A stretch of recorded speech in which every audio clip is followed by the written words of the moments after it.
तालाब कितना गहरा हो सकता है? 10 फीट, 20 फीट, ज्यादा से ज्यादा 30 फीट, चलो 50 फीट तक मान लिया। लेकिन मध्य प्रदेश में एक पहाड़ है, पहाड़ में एक कुंड है जिसकी गहराई का पता आज तक कोई नहीं लगा पाया। न जाने कितने आए, कितने चले गए, कई तिकड़म लगाए, बहुत हाथ पांव मारे, लेकिन सब नाकाम।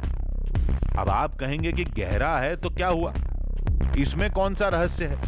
रहस्य है, और वो रहस्य इस कुंड से भी गहरा है। तालाब का पानी समुद्र की तरह नीला है। लोग बताते हैं ये महादेव की नीलमणि का चमत्कार है। एक तय समय में कुंड में अजीब हलचल होती है। जल का स्तर पहाड़ का सीना चीर कर बाहर टपकने लगता है। कहते हैं ये श्री कृष्ण की लीला है। सबने कोशिश की, एक दांव हम भी लगाएंगे। कई लोगों ने पड़ताल की। आज हमारी टीम भी आजमाइश करके देखेगी। गहराई में उतरेंगे, गुफा के खतरों का सामना करेंगे, कुछ भी करेंगे, लेकिन इस कुंड के रहस्य को दुनिया के सामने जरूर लाएंगे।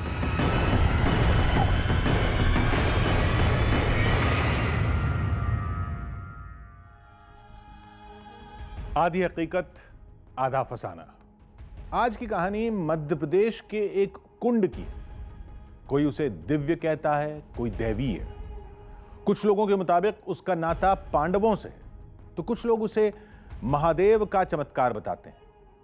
ऐसा कहने के एक नहीं कई कारण हैं। वो कुंड एक पहाड़ के अंदर है, उसका पानी बिल्कुल नीला है, समुद्र की तरह। कभी कभी उस कुंड में अजीब हलचल होती है, अंदर से बुलबुले उठने लगते हैं, पानी का स्तर अचानक बढ़ जाता है। एक बात तो बेहद चौंकाने वाली है, उस कुंड की गहराई का आज तक पता ही नहीं चला। कई गोताखोर अंदर गए, लेकिन 60-70 फीट की गहराई से लौट आए, और इन सारी बातों को चमत्कार का नाम दिया जाता है। अब कोई कुछ भी कहे, लेकिन एक बात तय थी कि उस कुंड का जरूर कोई बड़ा रहस्य है, जिसका पता हमारी टीम को लगाना था। भगवान नारायण को यहाँ पर नीलमणि प्राप्त हुई थी, तो इसका पानी नीला दिखाई देता है, नीला उजला है, अंदर इसके अंदर नीलमणि है।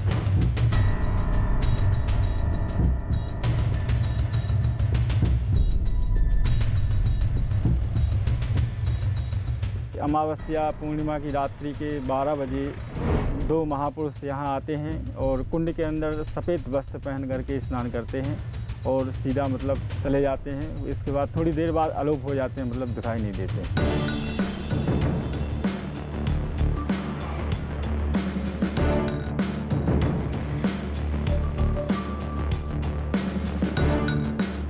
हम लोग प्रत्यक्ष थे उस समय 2006 में जब सुनामी आई हुई थी, तो सुनामी के समय में यहाँ पर 10-15 फीट पानी बढ़ गया था।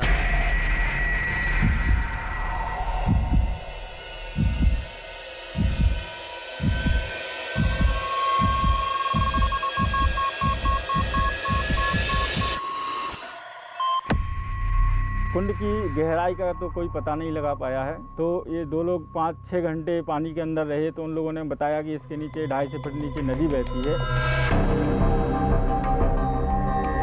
एक नहीं, 2 नहीं, उस कुंड की गहराई में कई रहस्य दफन हैं। सदियां बीत चुकी हैं, कई लोगों ने कोशिश की, सभी नाकाम रहे। अब हमारी टीम की बारी थी। कुंड का सफर हमने भी वहीं से शुरू किया जहां से सभी करते हैं। तो भीमकुंड हम पहुंच गए हैं, लेकिन भीमकुंड में उस रहस्यमयी कुंड के नीले पानी को देखने से पहले आपको वहां ऊपर करीबन 300 सीढ़ियां चढ़कर जाना होगा। भीमा माता का मंदिर है और मान्यता ये है कि पहले आपको वहाँ जाना होता है और उसके बाद आप कुंड में जाते हैं। तो लंबा सफ़र है, सीढ़ियाँ थोड़ी ज़्यादा हैं, लेकिन चलते हैं, आइए। मंजिल मंदिर नहीं, वो कुंड है। उसका पानी नीला क्यों है?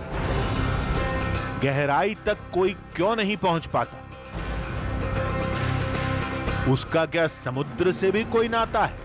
कई सवाल थे और मंदिर आने का मकसद भी कुछ सुराग हासिल करना था।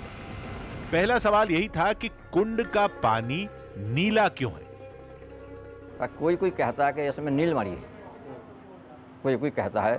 जैसे यहाँ महाराज दिव्यानंद जी यहाँ के गुरु हैं, हरिद्वार के महाराज जी, वो वहाँ देखने के लिए गए थे, दर्शन करने के लिए। तो उन्होंने कहा कि इसमें नीलमणि के कारण इसका नीला है, इसमें नीलमणि है।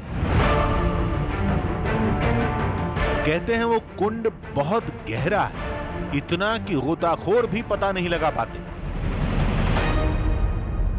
कुंड की गहराई का तो कोई पता नहीं लगा पाया है। डिस्कवरी वाले 2003 में 1 जनवरी को यहाँ पे आए थे, तो ये 2 लोग 5-6 घंटे पानी के अंदर रहे। तो उन लोगों ने बताया कि इसके नीचे 250 फीट नीचे नदी बहती है और नदी का इतना तेज़ बहाव है कि मतलब उन लोगों को डर लग रहा था कहीं हम लोग बह न जाएं। ये समुद्र का क्या चक्कर है? लोग उस कुंड को सुनामी से क्यों जोड़ते हैं? कहते हैं 2004 की सुनामी की हलचल उस कुंड में भी देखी गई थी। तो सुनामी के समय में यहाँ पर जो है 10-15 फीट पानी बढ़ गया था। पानी में नीचे ऊपर जो है ज़ोर ज़ोर से जो है लहरें आ रही थी, उबाल टाइप का जो है नीचे ऊपर पानी हो रहा था। अब वहाँ पर बच्चे भी, कुछ विद्यार्थी लोग नहा रहे थे, तब वो आकर के उन्होंने गुरुजी को बताया। तब सब हम लोग गए वहाँ नीचे, जा कर के देखा तो बस वही स्थिति थी, पानी बराबर नीचे ऊपर हो रहा था। नीचे जो जैसे पत्थरों में जो सधे होते हैं, सिक्का वगैरह, नारियल वगैरह है, वो सब ऊपर आ गए थे। बाकी बातें भले ही हवा में हो, दावे के साथ एक ही कहानी कही जाती है। ये पूरा इलाका महाभारत के समय का है। पांडवों ने अज्ञातवास के कुछ महीने यहीं गुजारे थे।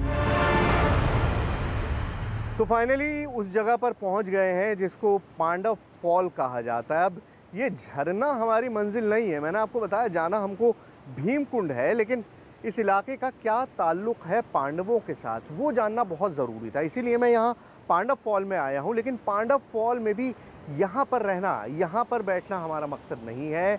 हमको जाना है उस जगह पर जहाँ पर एक्चुअली पांडवों के निशान मौजूद हैं, वो जगह जहाँ पांडवों ने एक लंबा वक्त रहकर गुजारा है, खाना बनाया है, सोए हैं, वो सारी चीज़ें भी इस जगह पर मौजूद हैं। कहते हैं इस जगह पर कभी गुफाएं थी, वक्त के साथ वो बंद हो गई।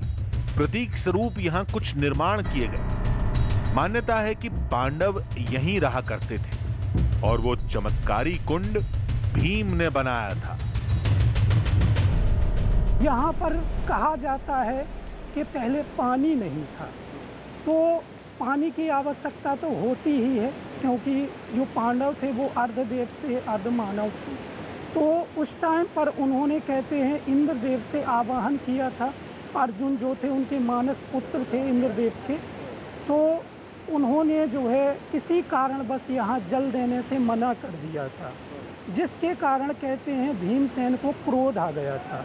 उस कारण से कहते हैं उन्होंने यहाँ अपना गदा जो था उनका वेपन, वो उन्होंने पटकना प्रारंभ कर दिया था, जिसके कारण धरती में दरार पड़ गई और पत्थर ये फूटने लगे और जलधाराएं निकलने लगी। इसी पहाड़ के ऊपर वो कुंड है।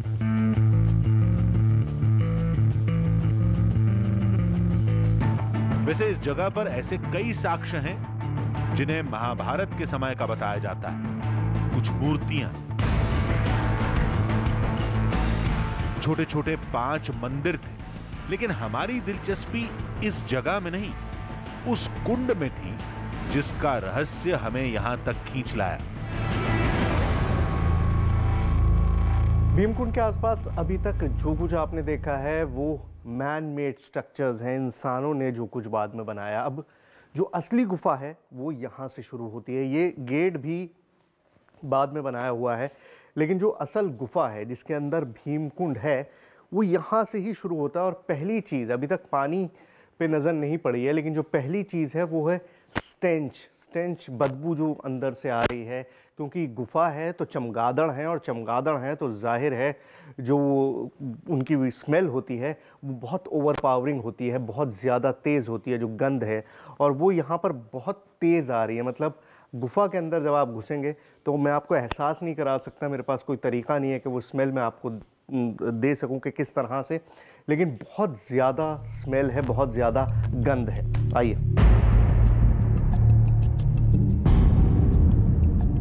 अंदर जाते ही हमारी टीम चौंक पड़ी। इसकी 2 वजह थी। पहली वजह ये जगह जो पौराणिक समय की लग रही थी, और चौंकाने का दूसरा सबसे बड़ा कारण कुंड का पानी जो समुद्र की तरह बिल्कुल नीला था।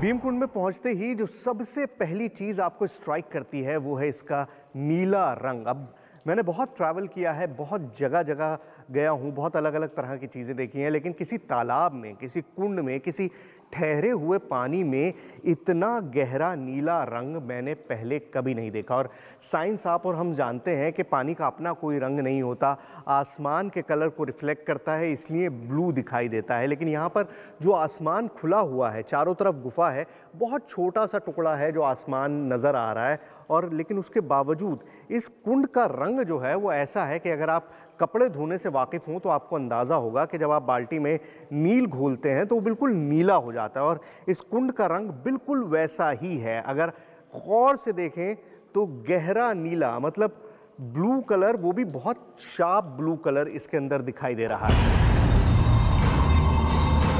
कुंड की बनावट पर गौर किया आपने?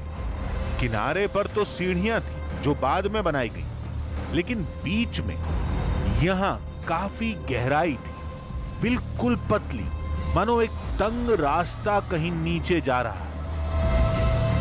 गुफा के ऊपरी हिस्से पर छत नहीं थी, वहां से छनकर आ रही रोशनी में कुंड का नीला पानी साफ दिख रहा था। यहां की तस्वीर हूबहू वैसी ही है जैसा महाभारत की कथाओं में सुनाया जाता है।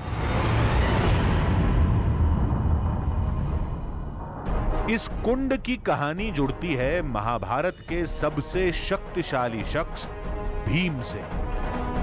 कहते हैं अज्ञातवास के दौरान पांडवों को पानी की जरूरत थी, फिर भीम ने एक पहाड़ के ऊपरी हिस्से को फोड़कर अंदर से पानी निकाला था। हमने बहुत गुफाएं देखी हैं, कई कुंड की पड़ताल की है, लेकिन यह जगह कुछ ज्यादा ही अजीब थी। ज़्यादातर जो गुफाएं होती हैं वो बहुत सॉफ्ट पत्थर की बनी होती हैं, क्योंकि पानी के कटाव से उनके अंदर वो फॉर्मेशन बनती रहती है। लेकिन यहाँ पर पत्थर जो है वो सॉफ्ट नहीं है, जो पत्थर हैं वो बहुत हार्ड पत्थर है। इसका मतलब ये कि यहाँ पर ये पानी के कटाव से तैयार नहीं हुआ, यहाँ पर पानी ऊपर से नहीं, इनफैक्ट नीचे से आया है, और उसकी वजह से ये सारी फॉर्मेशन है। तो ये थोड़ा डिफरेंट है। जिस तरह की गुफाएं हमने पहले भी बहुत सारी गुफाओं को देखा है, तो वो सारी गुफाएं पानी के कटाव से बनती हैं, लेकिन यहाँ पर ये एक नेचुरल गुफा है। ज़मीन के नीचे से कुछ ना कुछ ऐसा आया है जिसकी वजह से ये कुंड भी बना है और ये सारी गुफाएं भी बनी हैं। इस कुंड की गहराई में कई राज दफन, जिन्हें हमारी टीम को एक एक करके बाहर निकालना था। पानी नीला क्यों है? क्या वाकई गहराई का पता लगाना नामुमकिन है? क्या इसका कोई एक सिरा समुद्र से जुड़ा है? और उस समय क्या हुआ जब हमारी टीम ने गोप्रो कैमरा तालाब की गहराई में भेजा? समुद्र का पानी नीला दिखता है, ये सभी जानते हैं, क्योंकि वो खुले में होता है। सूर्य की किरणों से टकराकर नीला रंग परिवर्तित होकर बाहर निकलता है। लेकिन ये तालाब न तो खुले में था, न ही यहां पर सूरज की किरणें पहुंच पा रही थीं। फिर इसका पानी नीला क्यों दिखता है? और सबसे अहम बात, पानी इतना साफ कैसे था? कुंड की गहराई वो कैसे पता चली? हमारी टीम को लगा कि हो ना हो जरूर सारा रहस्य नीचे गहराई में छुपा है, लेकिन वहां तक जाएंगे कैसे? लोग कहते हैं कुंड की गहराई का राज वहां की गुफाओं में छुपा है, जो हजारों साल पुरानी है। दावे के मुताबिक वहां से कोई रास्ता कुंड के दूसरे सिरे तक जाता है।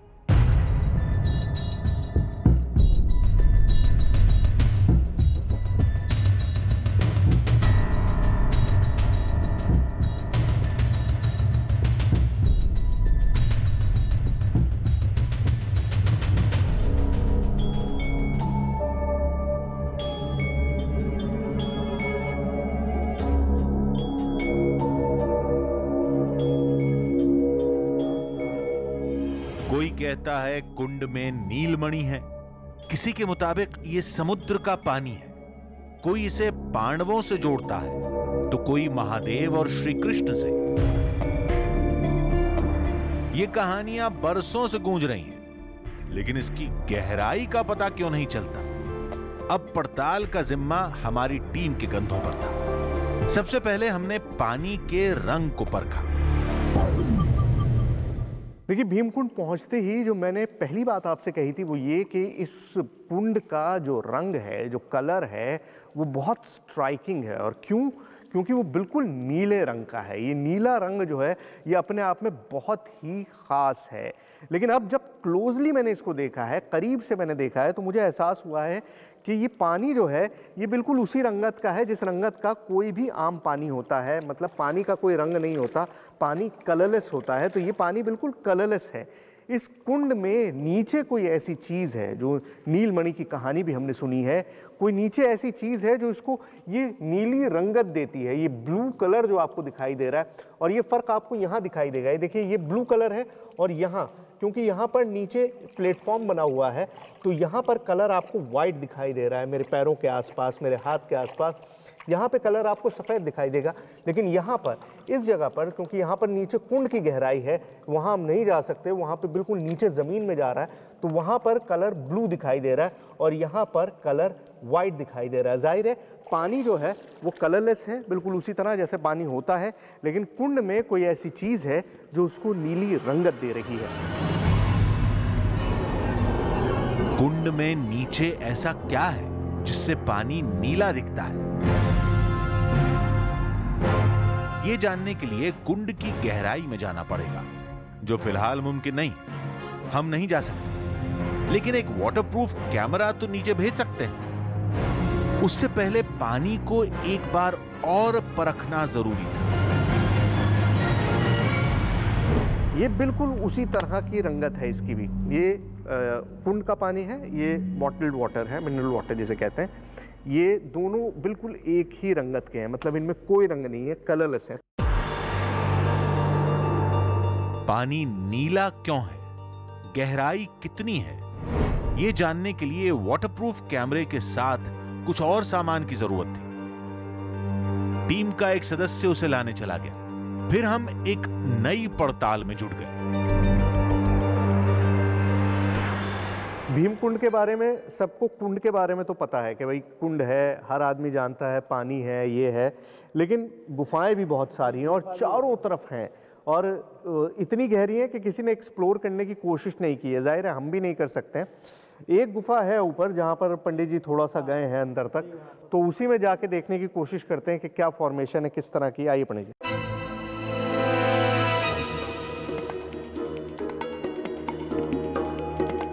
हमने गुफा में जाने की सोची और खतरा सामने दिख गया।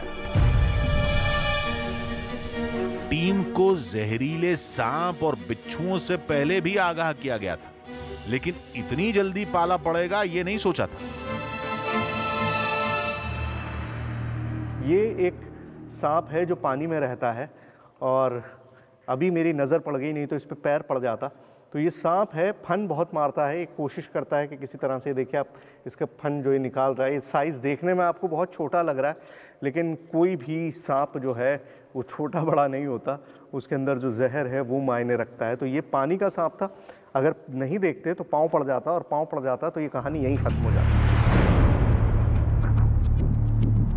हमें तो उन गुफाओं में जाना था जिन्हें महाभारत के समय का बताया जाता है। जहां अज्ञातवास में पांडवों का बसेरा था। तो बहुत गहरा है, मतलब अंदर ही अंदर चला जा रहा है पत्थरों में, पता ही नहीं चल रहा है। हाँ, बहुत अंदर ही अंदर, ये तो गहरा है, मतलब इतनी ज़्यादा गहरी गुफाएं हैं। जैसा भीमकुंड को सिर्फ आप बाहर से भीमकुंड, हमने भी सोचा था कि वो पानी का कुंड है, लेकिन यहाँ तो सैकड़ों की तादाद में गुफाएं हैं और इतनी गहरी है कि जिनका न पानी की थाह मिल रही है न गुफाओं की थाह मिल रही है। ये आलम है। गुफा में घुसते ही सांप के बाद दूसरे खतरे ने संकेत दिया। ओह गॉड, अंदर अंधेरे और बदबू का राज था। लेकिन एक बात थी, ये जगह वाकई सैकड़ों साल पुरानी लग रही थी। गुफा में काफ़ी अंदर तक हम आ गए हैं, लेकिन उसके बावजूद भी आगे और रास्ता दिखाई दे रहा है।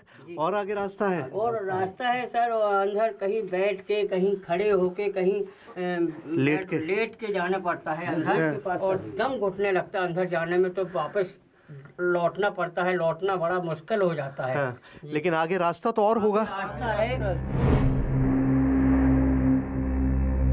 क्या पता शायद कुंड के रहस्य का दरवाजा यहीं से खुलता हो।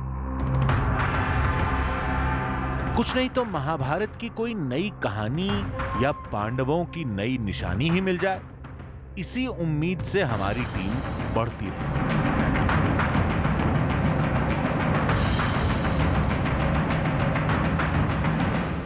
एक चीज़ मैंने नोट की है, वो ये है कि इन सारी गुफाओं के अंदर नमी है, मतलब बहुत ज़्यादा पानी। एक सेकंड के लिए भी मैं बात नहीं कर पा रहा हूँ इन चमगादड़ों की वजह से। चारों तरफ चमगादड़ हैं, लेकिन सब तरफ नमी है, हर तरफ जो है नमी बहुत ज़्यादा है और पानी गिर रहा है। और शायद इसी वजह से ये गुफाएं जो हैं, इनमें ये मलबा गिर जा रहा है बार बार, क्योंकि पानी की वजह से पत्थर कमज़ोर पड़ रहा है और उसकी वजह से मलबा ढह जा रहा है। इसीलिए इन गुफाओं में ज़्यादा आगे जाना जो है वो बहुत ख़तरनाक है, क्योंकि कभी भी कुछ भी बदल सकता है। लेकिन पानी आप देखिए, मैं आपको दिखाऊं किस कदर नमी है कि आप किसी भी पत्थर को हाथ लगाइए तो ऐसा लग रहा है जैसे पानी यहाँ पर रहा है, पानी बहुत चुआ है यहाँ से। लेकिन एक आशंका की वजह से हमारे कदम अपने आप थम गए। अंधेरे में चमगादड़ों की फौज शायद हमारी ही राह देख रही थी। सैकड़ों चमगादड़ हैं यहाँ पर इस कदर, और ये बहुत गहरी गुफा थी। ये पूरा गोल फॉर्मेशन दिखाई दे रही है गुफा की। इसके अंदर बहुत सारा मलबा गिर गया है, जिसकी वजह से अब आगे जाने का रास्ता बंद हो गया है। और गुफाओं में इस तरह के चेंजेस होते रहते हैं, इसीलिए ख़तरनाक होता है गुफाओं में जाना किसी भी तरह से। लेकिन यहाँ पर लोग आते थे, रहते थे, बहुत सारे लोग यहाँ पर तपस्या करते थे, तो वो सारी चीज़ है यहाँ पर। लेकिन अभी आगे नहीं जा सकते। पहली चीज़ तो ये कि रास्ता ही बंद है, और दूसरा कि चमगादड़ इस कदर हैं, इतने सारे हैं कि आपके लिए बिल्कुल मुश्किल है अब आगे कदम बढ़ना। मैं चाहता था कि मैं और आगे तक जाके देख सकूं, क्योंकि पानी का सोर्स तो पता नहीं चल पाया, लेकिन इस पूरे गुफाओं की जो फॉर्मेशन है उसको देखना बहुत ज़रूरी था।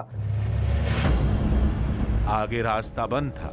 हमारी टीम को कदम वापस लेने पड़े कुंड की तरफ। लेकिन कहते हैं नीले पानी की वजह इस कुंड का समुद्र से कनेक्शन है। 2004 की सुनामी में यहां हलचल भी हुई थी। ये भीम कुंड मध्य प्रदेश में, और मध्य प्रदेश से समुद्र सैकड़ों मील दूर है। ऐसे में कुंड का समुद्र से जुड़ाव का तो सवाल ही पैदा नहीं होता। एक तरकीब थी, कुंड के आसपास के पानी को देख लेते हैं। हो सकता है इलाके के पत्थर ही ऐसे हों जिनकी वजह से पानी नीला दिखता हो। मैं ये देखना चाहता था कि आसपास जो पानी है वो किस तरह का, इसीलिए मैं इस झरने पर आया हूँ। 5-7 किलोमीटर दूर है ये झरना भीमकुंड से, लेकिन यहाँ जो पानी निकल रहा है वो बिल्कुल डिफरेंट है भीमकुंड के पानी से। भीमकुंड का पानी ब्लू है, यहाँ पर जिस तरह से नॉर्मल मटमैला पानी होता है बिल्कुल उसी तरह का है। जाहिर है जो कनेक्शंस हैं, जो पानी जो जहाँ से पानी निकल रहा है वो बिल्कुल अलग अलग है। वहाँ पानी बिल्कुल डिफरेंट तरीके का है और यहाँ पर पानी बिल्कुल अलग ढंग का है। यानी जो भी चमत्कार है वो उस कुंड में ही है। हमने अब हर तरह से परख लिया था। गुफा पूरी तरह बंद निकली। कुंड से उसका कोई जुड़ाव नहीं, वहीं समुद्र से भी कुंड का कोई नाता नहीं, और पानी का नीलापन केवल कुंड के बीच में है। हो न हो कुंड की गहराई में ही कोई राज दफन है, और हमारी टीम इसका पता लगाकर ही रहेगी। हमने जो साजो सामान मंगाया था वो भी आने ही वाला था, यानी आज सबसे बड़े राज से पर्दा उठने वाला।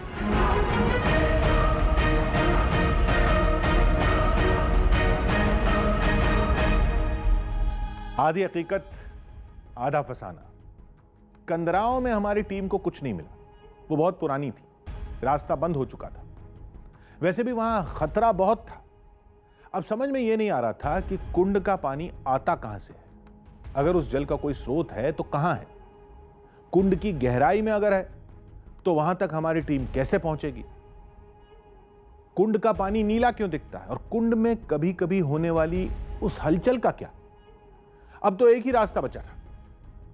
हमारी टीम का कोई सदस्य कुंड के तल में जाए, वहां के नजारे को कैमरे में कैद करे, उसे देखे, फिर सारे सवालों के जवाब तलाशे।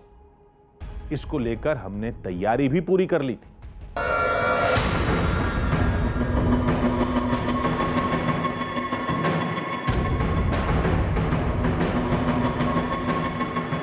अब हमारी टीम तैयार थी।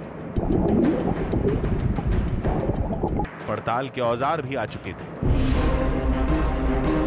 गहराई पता करने के लिए 100 मीटर लंबी रस्सी और अंदर का नजारा रिकॉर्ड करने के लिए एक वाटरप्रूफ कैमरा। तब तक धूप तेज हो चुकी थी। कुंड के अंदर बहुत दूर तक साफ नजर आने लगा। देखिए, अब तक धूप नहीं थी, लेकिन जैसे ही धूप की पहली किरण पानी पर पड़ी है तो इतने अंदर गहराई तक दिखाई दे रहा है कि ऐसा लग रहा है जैसे किसी ने बहुत ज़्यादा अंदर तक हमको एक तस्वीर बना के भेज दी हो। मतलब अगर सूरज, आज क्योंकि बादल है तो उतना सूरज है नहीं, लेकिन अगर सूरज की पूरी रोशनी इसमें पड़ेगी तो पानी इतना साफ है कि बहुत गहराई तक दिखाई देगा। और करीबन 50-60 फीट तक तो मैं अभी भी देख पा रहा हूँ। लेकिन मामला केवल 50-60 फीट का नहीं है। कुंड इससे भी ज्यादा गहरा है, जिसका पता लगाने के लिए हमारी टीम ने पूरी तैयारी कर ली। कि 100 मीटर लंबी रस्सी में लाया हूं और इसके साथ ये पत्थर बांध के मैं अंदर फेंक रहा हूं, और हम टाइम भी कैलकुलेट करेंगे। स्टॉप वॉच से ये देखेंगे कि पत्थर कितनी देर तक अंदर जाता है, कितनी गहराई में हमको महसूस होता है कि रुका है, या हमको ऐसा महसूस भी होता है या नहीं होता। तो वो कैलकुलेट करेंगे। स्टॉप वॉच भी चला रहा हूँ ताकि हमको बाद में इसका कैलकुलेशन निकाल सकें कि ये कितना है। ठीक है, चलिए शुरू करते हैं।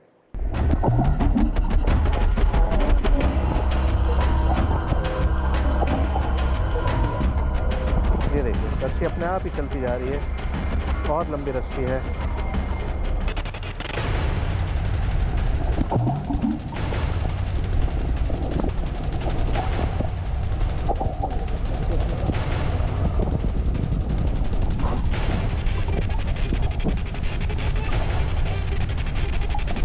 लेकिन पत्थर कहीं अटक गया।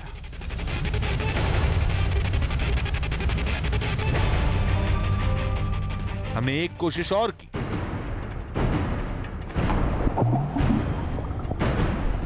लेकिन फिर नाकाम रहे। हमने कई बार कोशिश की, लेकिन पत्थर कहीं ना कहीं फंस जाता।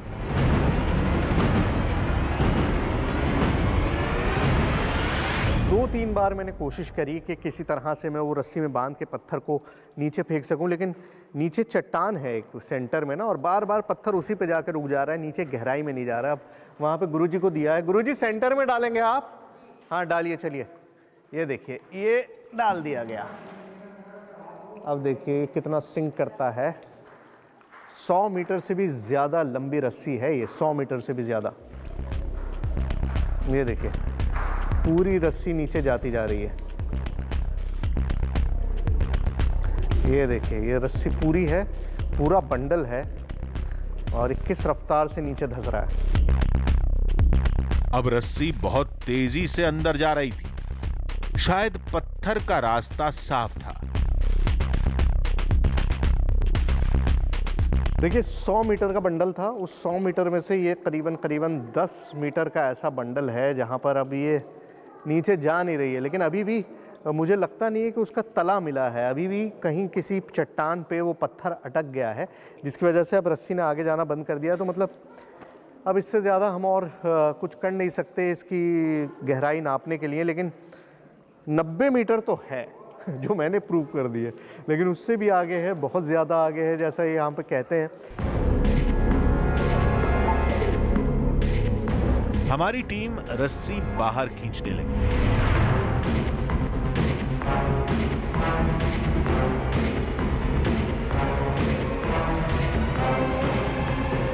तभी बीच में वो कहीं अटक गई।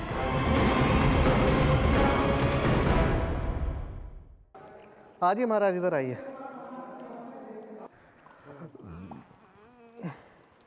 अरे निकल आई रस्सी। ये अटक क्यों जाती है? ये जब भी सर कई बार रस्सियाँ डाल चुके हैं, हाँ। लेकिन अंदर जैसे निकालते निकालते कुछ रह जाती है, तो ऐसा लगने लगता है जैसे किसी ने रस्सी को पकड़ लिया हो और निकालते फिर बाहर नहीं निकलती, वो फिर छोड़ ही दी थी। अच्छा, मतलब गहराई नापने के लिए जब रस्सी डालो तो अटक ही जाती है। अटक जाती है और बाहर निकलने में मुश्किल हो जाता है, तो रस्सी छोड़ देते हैं तो चली जाती है। टीम की इस हरकत से पानी में हलचल बढ़ गई। मछलियां नीचे से ऊपर आने लगी। ऐसी भी कहानियां यहाँ पर सुनी गई हैं कि यहाँ पर डॉल्फिन को भी देखा गया। अब डॉल्फिन बड़ी पिक्यूलियर है, लेकिन डॉल्फिन के अंदर एक ख़ास बात यह है कि फ्रेश वाटर डॉल्फिन हमारे यहाँ मिलती हैं। जो हमारे चंबल का जो इलाका है, यानी कि इस इलाके के बहुत करीब जो चंबल नदी बहती है, चंबल का जो इलाका है उसमें डॉल्फिन पाई जाती है, जो इंडियन डॉल्फिन है, जो बहुत एक्सटिंक्ट है, बहुत ख़त्म हो चुकी है। तो हो सकता है इस कुंड का कोई जुड़ाव चंबल नदी से हो, क्योंकि चंबल नदी के अंदर डॉल्फिन पाई जाती हैं और यहाँ पर भी लोगों ने डॉल्फिन को देखने का दावा किया है। अब मैंने नहीं देखा है, ना ही उस तरह का कोई प्रमाण यहाँ पर मौजूद है, किसी ने तस्वीर तो ली नहीं है, लेकिन ये कि लोगों ने देखने का दावा किया है कि यहाँ पर डॉल्फिन को भी देखा गया है इस कुंड में। ये सब सुनी सुनाई बातें भी हो सकती हैं। अब कुंड की गहराई में कैमरा भेजने का वक्त हो गया था।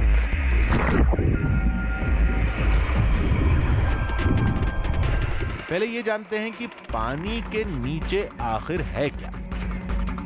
नीचे की बनावट बावड़ी जैसी थी।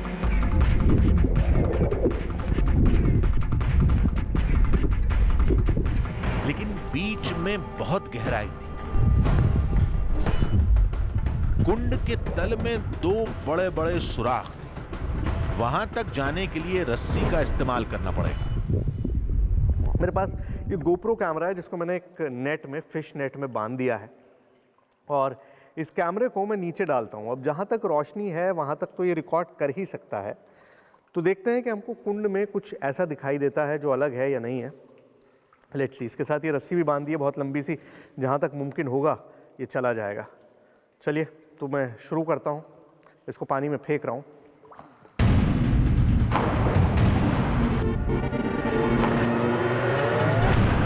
तो अब ये कैमरा पानी के अंदर जा रहा है। कैमरा बिल्कुल सही जगह गिरा था, लेकिन उसी सुराख के पास आकर कैमरा फंस गया।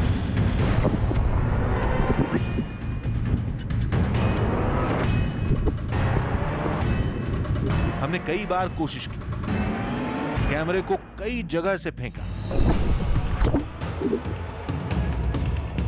लेकिन हर बार कैमरा उसी सुराख पर जाकर अटक जाता, जो करीब 90 से 100 मीटर गहरा था। कुंड के इस सुराख के नीचे क्या है, यह पता नहीं चल पाया, लेकिन इतना जरूर था कि कुंड का सारा रहस्य इसी सुराख के नीचे दफन है।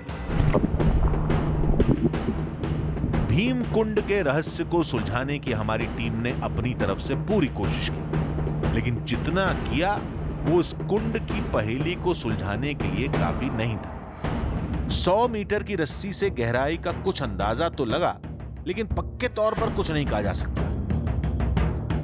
रही बात पानी के नीला होने और सुनामी के समय होने वाली हलचल की, तो इसके लिए कई बड़े उपकरणों के साथ वैज्ञानिकों की भी जरूरत पड़ेगी। हालांकि कुछ साल पहले कोशिश हुई थी, लेकिन वो भी नाकाम रहे थे, और शायद इन्हीं सब वजहों से लोग इस पौराणिक कुंड को चमत्कार का नाम देते हैं।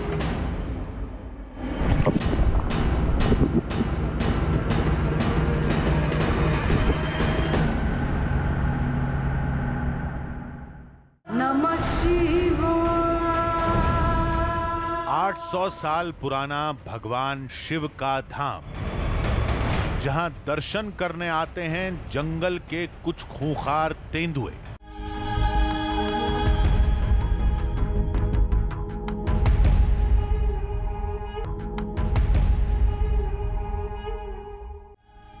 आधी हकीकत आधा फसाना। क्या जंगल में इंसान और जानवर की दोस्ती हो सकती है? जवाब बिल्कुल सीधा है, जंगल का कानून इसकी इजाजत नहीं देता।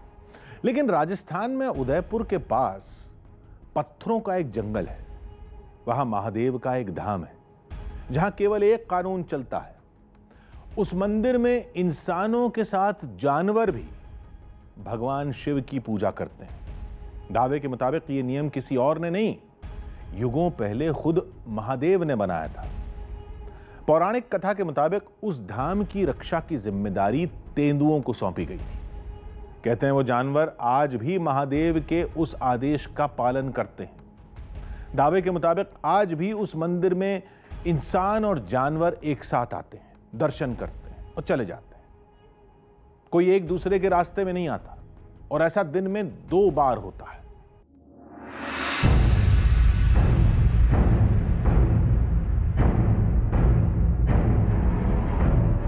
एक तो शिव जी का मंदिर है, नीचे एक माता जी का मंदिर है। ये कोई करिश्मा है, एक तरफ तो हिंसक जानवर है इस पहाड़ी के अंदर, और एक तरफ ही इंसान रह रहे हैं।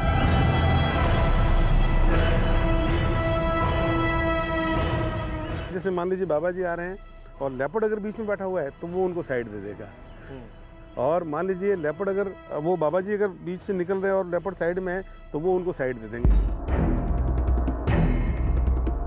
चमत्कार का ये दावा आपको चारों खाने चित कर देगा। पहाड़ की बुलंदियों पर महादेव का एक धाम, इंसान तो इंसान, यहां जंगली और खूंखार जानवर भी दर्शन करने के लिए आते हैं, वो भी दिन में 2-2 बार। छोटी सी पहाड़ी पर बने इस छोटे से मंदिर में रोजाना तेंदुए आते हैं। अब सवाल यह है कि तेंदुआ यानी लेपर्ड एक बड़ा शर्मीला, बड़ा इल्यूसिव जानवर होता है जो आसानी से नहीं दिखता। तो भाई इस पहाड़ी में, इस मंदिर पे रोजाना सुबह शाम तेंदुआ क्यों आता है, वो भी जंगल छोड़कर? अब हमारे पास 2 ऑप्शन थे, या तो हम बाकियों की तरह इसको एक चमत्कार मान लेते, या फिर हम ये पता लगाने की कोशिश करते कि आखिर ऐसा हो क्यों रहा है। तो हमने दूसरा रास्ता चुना है। राजस्थान के जवाई बांध पर बनी इस छोटी सी पैरवा पहाड़ी और इसके मंदिर तक हम पहुंच चुके हैं, और अब हम ये पता लगाने की कोशिश कर रहे हैं कि आखिर तेंदुए यहाँ पर क्यों आते हैं। दावा 800 साल पुराना है, लेकिन राज आज भी बरकरार है। वो तेंदुए कहां से आते हैं, क्यों आते हैं, एकदम से अपने तय वक्त पर ही कैसे आते हैं, उससे पहले या उसके बाद क्यों नहीं? न रिजर्व एरिया, न भरपूर भोजन, न पानी, चारों तरफ केवल पत्थर ही पत्थर। फिर तेंदुए ऐसे इलाके में कब से रहने लगे?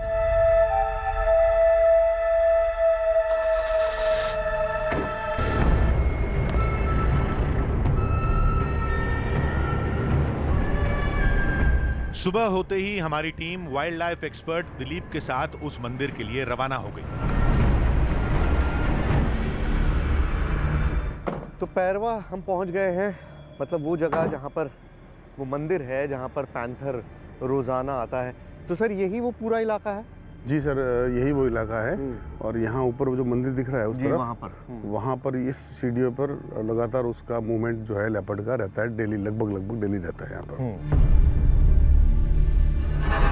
एक्सपर्ट ने हमारा काम आसान बना दिया। हमें वो सारे रास्ते बता दिए जहां से तेंदुआ पहाड़ पर आता जाता है। अब बस एक बार कोई तेंदुआ मंदिर के इलाके में दिख जाए, फिर उसका नाता इस मंदिर से है या नहीं, इसका पता हमारी टीम लगा लेगी। पहाड़ी पर एक नहीं सैकड़ों मांद हैं, किसी में भी जंगली जानवर हो सकते हैं। पैरवा की इस पहाड़ी पे सनराइज हो चुका है, सूरज निकल गया है। ये वो वक्त है जब लेपर्ड यूजुअली अपनी मांद की तरफ जाते हैं, सोने के लिए जाते हैं, और यही वो वक्त है जब अमूमन लोगों ने इस पहाड़ी पर मंदिर के पास लेपर्ड्स को देखा है। मतलब सुबह के वक्त, शाम के वक्त, दो वक्त हैं। एक तो जब मंदिर बंद होने का वक्त होता है शाम में, और एक अर्ली मॉर्निंग, इस वक्त सूरज निकल रहा है। इस वक्त में सबसे ज़्यादा लेपर्ड्स यहाँ पर दिखाई देते हैं मंदिर की सीढ़ियों पे, मंदिर के पास। तो क्या वाकई लेपर्ड्स आते हैं, क्या वाकई वो पैंथर्स मंदिर में जाते हैं? यही सब देखने के लिए हम आए हैं। आइए चलते हैं। जैसे ही हम ऊपर धाम पर पहुंचे, तालाब के पास पंजों के निशान मिले। मतलब कुछ देर पहले यहां तेंदुआ आया था। लेपर्ड यहाँ पर आया था और कुछ वक्त पहले ही आया था, कुछ घंटों पहले। वक्त आपको नहीं बता सकता, लेकिन निशान आपको दिखा सकता हूँ। ये पग मार्क है लेपर्ड के, ये लेपर्ड के पैरों के निशान है, और बनावट बिल्कुल फ्रेश है। मतलब आप उन उंगलियों को महसूस कर सकते हैं अपनी उंगली से कि यहाँ पर अभी फॉर्म हुए हैं। अगर ये कुछ वक्त पुराने होते तो ये इतने शार्प नहीं होते। आपको नेल तक, नाखून का भी निशान दिख रहा है, पूरा फॉर्मेशन दिखाई दे रहा है। पग मार्क जिसे कहते हैं, पंजों का निशान, पंजों का पूरा निशान यहाँ पर दिखाई दे रहा है। वो कहीं आसपास ही होगा, लेकिन पहाड़ के किस हिस्से में है ये पता करना था। दिलीप हमें दूसरे रास्ते से तेंदुए के पास ले जाने लगे। चले सर, चलिए। ये पेरवा पहाड़ी के चप्पे चप्पे से वाकिफ थे।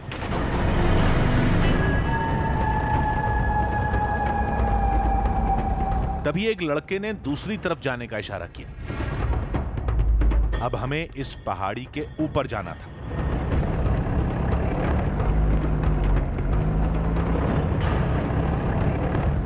लेपर्ड पाथ है ये पूरा एरिया जहाँ पे इस वक्त हम जा रहे हैं, और बीच में कहीं पे भी लेपर्ड हमको दिख सकता है, लेकिन उसके लिए मेहनत कितनी करनी पड़ी है ये आप देखिए। उस तरफ मुझे हल्का सा कुछ मूवमेंट हो रहा है, शायद मुझे वापस एक बार रिवर्स लेनी पड़ेगी। ठीक है, ठीक है, ठीक है। अगर आप कहें तो मैं हाँ लीजिए, प्लीज प्लीज लीजिए। कोशिश करता हूँ उसको वापस। तो वहाँ पर हल्का सा मूवमेंट दिखाई दिया है लेपर्ड का, तो वापस रिवर्स करके देख रहे हैं गाड़ी को कि वहाँ पर अगर कुछ दिखाई दे जाए हमको। तो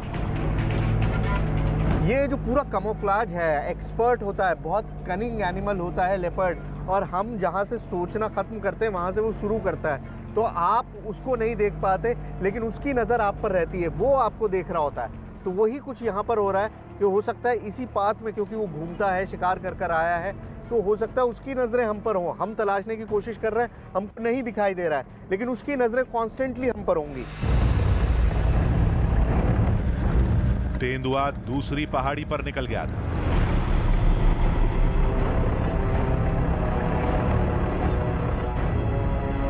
कुछ देर के बाद हमारी जीप एक पहाड़ के सामने रुक गई। देखिए वहाँ पहाड़ी पर तेंदुआ मौजूद है। हमारे पास उतना जूम इन लेंस नहीं है जो हम दिखा सकें, लेकिन ये टेलीफोटो लेंस है, और ये देखिए यहाँ पर आपको तेंदुआ दिखाई दे रहा है। ये क्लिक किया है मैंने अभी के अभी। ये तेंदुआ वहाँ पहाड़ी पे ऊपर बैठा हुआ है, बिल्कुल एक छोटे सी गुफा के पास। ये तेंदुआ यहाँ पे दिख रहा है, बिल्कुल आराम से रेस्ट कर रहा है। तेंदुआ इस समय मंदिर के पास वाली पहाड़ी पर चहलकदमी कर रहा था।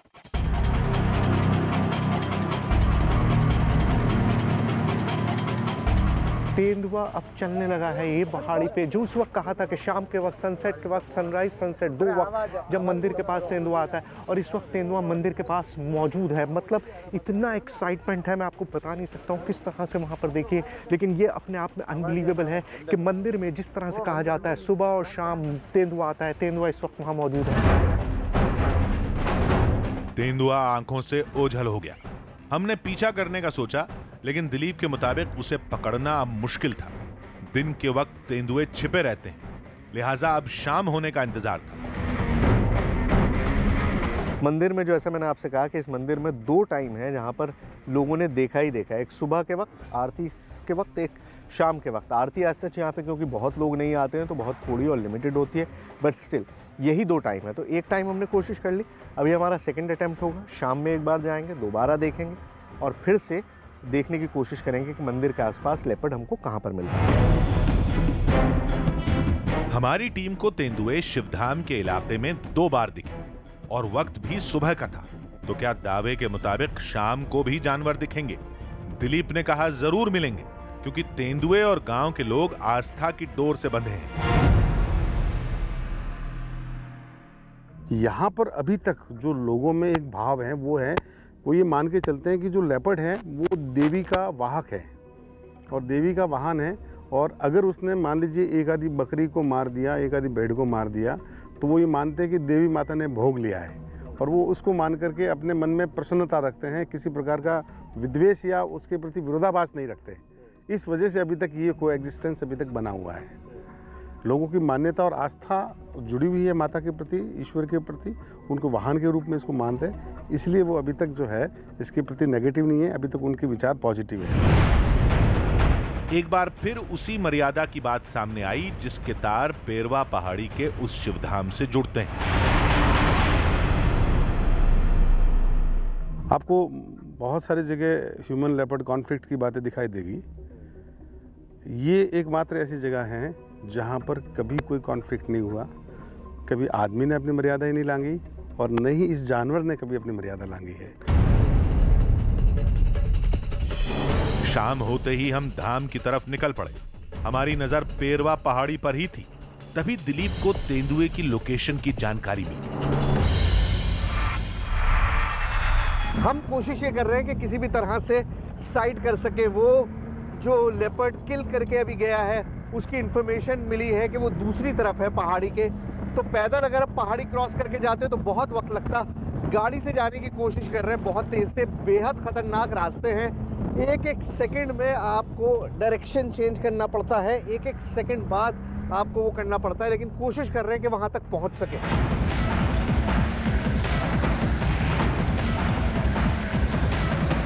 रास्ता आड़ा तिरछा था, लेकिन हमारी निगाह मंदिर के इलाके में तेंदुओं को खोज रही थी, जिन्हें लोग उस मंदिर का रक्षक मानते हैं।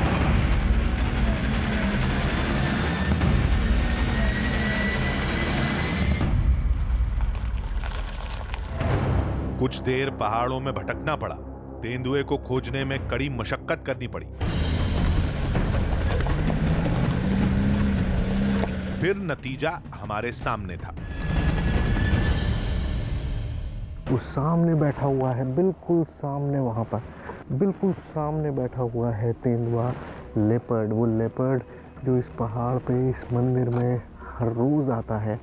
हम सुबह से वेट कर रहे थे लेकिन हम नहीं जा पा रहे थे। हमसे कहा गया कि आपकी प्रेजेंस की वजह से वो डिस्टर्ब हो गया है। और हम जैसे ही नीचे आए हैं वो सामने, वहाँ पर बिल्कुल सामने मौजूद है, अपने स्पॉट पे, अपनी जगह पे। पत्थर पर एक तेंदुआ आराम फरमा रहा था, ठीक उसी शिवधाम के पीछे। शाम के वक्त, यानी तस्वीर बिल्कुल दावे के मुताबिक।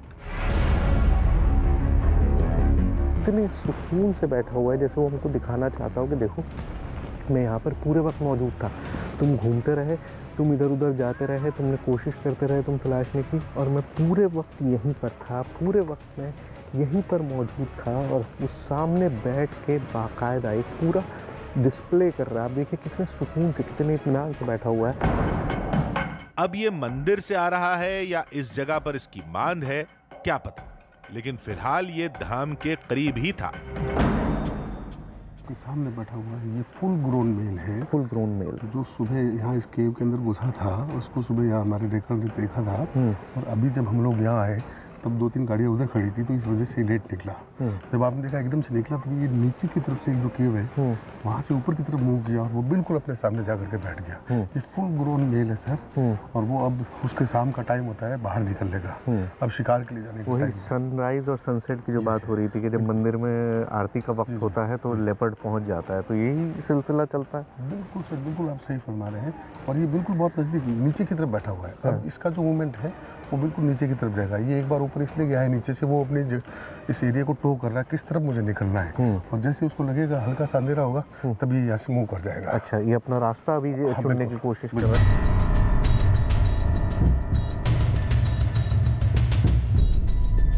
तो वो लेपर्ड देखिए आप मूव करना शुरू कर चुका है, इसका मतलब अब उसने अपना रास्ता चुन लिया है और वो जा रहा है। किस तरफ जा रहा है वो अपना तलाश रहा है। लेकिन ये अपने आप में एक इतनी कमाल की चीज़ है कि किस तरह से, कैसे मुमकिन है कि एक पहाड़ी और एक मंदिर और वहाँ पर रोज़ाना लेपर्ड्स, पूरी फैमिलीज़ जो सनराइज़ और सनसेट उसी मंदिर में पहुँचती हैं। क्यों, पता नहीं। अंधेरा होते ही वो तेंदुआ पत्थरों में कहीं गुम हो गया और हमारी टीम भी कैंप में लौट गई, लेकिन कुछ सवालों के साथ। 2 दिन की पड़ताल में हमारी टीम को वही दिखा जैसा दावा किया जाता है। शिवधाम में इंसानों के साथ तेंदुए भी आते हैं। सुबह शाम दोनों वक्त यह नजारा देखने को मिला। अब सवाल ये कि तेंदुए धाम में क्या करने आते हैं? प्रसाद का लालच तो हो नहीं सकता क्योंकि तेंदुए मांसाहारी होते हैं। तो क्या माना जाए? चमत्कार का दावा सच है। तेंदुए उस मंदिर के रक्षक हैं जो महादेव के दर्शन करने आते हैं। अब भी हम पुख्ता तौर पर कुछ कहने की हालत में नहीं थे, लेकिन नतीजे पर पहुंचने का वक्त आ गया था। अब उन सवालों का जवाब मिलने वाला था जिनके दम पर चमत्कार का दावा टिका है। कब, क्यों, कैसे, कहां, सवालों की एक लंबी फहरिस्त है। तो शुरुआत पहले सवाल से करते हैं। जवाई में हर तरफ पत्थर हैं, हरियाली नाम मात्र की है, फिर ऐसे इलाके में तेंदुए आए कहां से? इस सवाल का जवाब छिपा है अरावली पर्वत श्रृंखला में, जो जवाई से चंद मिनट की दूरी पर है। अरावली रेंज में तेंदुओं की भरमार है। माना जाता है कि जवाई में तेंदुए वहीं से आए होंगे। यहाँ पर भी नेचुरल केव्स बहुत अच्छे बने हुए हैं। तो मतलब खूब गहरे गहरे केव्स हैं जो एक तरफ से खुल के पूरा पहाड़ के ऊपर निकलते हैं। तो लेपर्ड के लिए वो बहुत मतलब एक अट्रैक्टिव चीज़ है जिसकी वजह से लेपर्ड यहाँ पर पाया जाता है। तो अगर हम मतलब ऐसे देखें तो अरावली से यहाँ आने का कोई कारण नहीं था, लेकिन बिकॉज लेपर्ड यहाँ मूव करा है और आगे फ्लरिश भी कर रहा है अच्छे से, हर साल उसका जो काउंट है वो बढ़ रहा है। दिस शोज़ कि यहाँ पर एक बहुत ही ब्यूटीफुल कोएग्जिस्टेंस है। जानवरों की सबसे पहली जरूरत होती है पानी, और जवाई में तेंदुओं को पानी मिलता है पेरवा पहाड़ के ऊपर बने शिव मंदिर के पास, जहां तालाब है।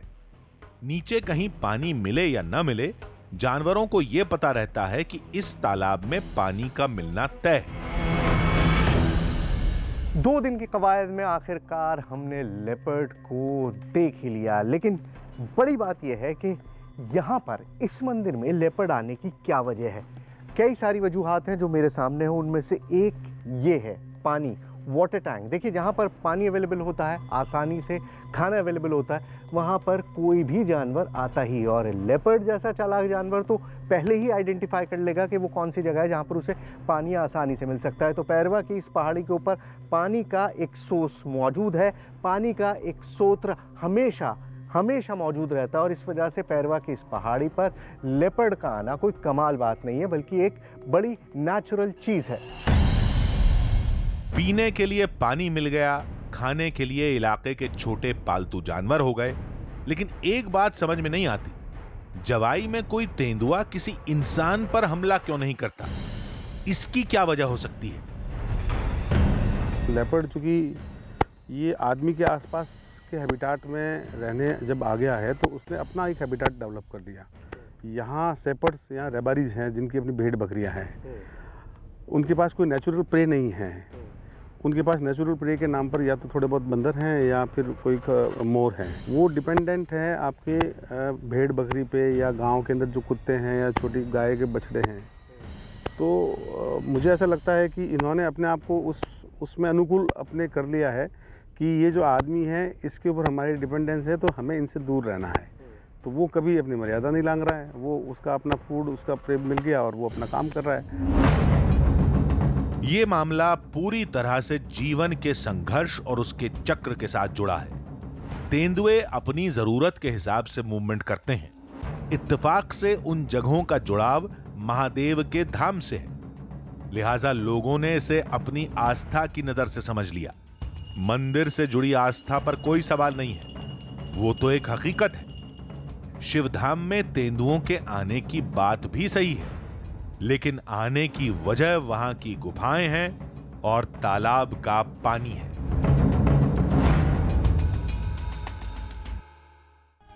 दरअसल अपनी इसी खासियत की वजह से राजस्थान का जवाई वाइल्ड लाइफ जानकारों के लिए एक अद्भुत जगह है। ऐसे इलाकों में कुदरत का एक कानून काम करता है, जिसकी अहमियत इंसान और जानवर दोनों समझते हैं और एक दूसरे के इलाके में दखल नहीं देते। तो अगले हफ्ते फिर मिलेंगे एक नई कहानी के साथ, जिसमें थोड़ा सच होगा, थोड़ा बहाना, आधी हकीकत, आधा फसाना।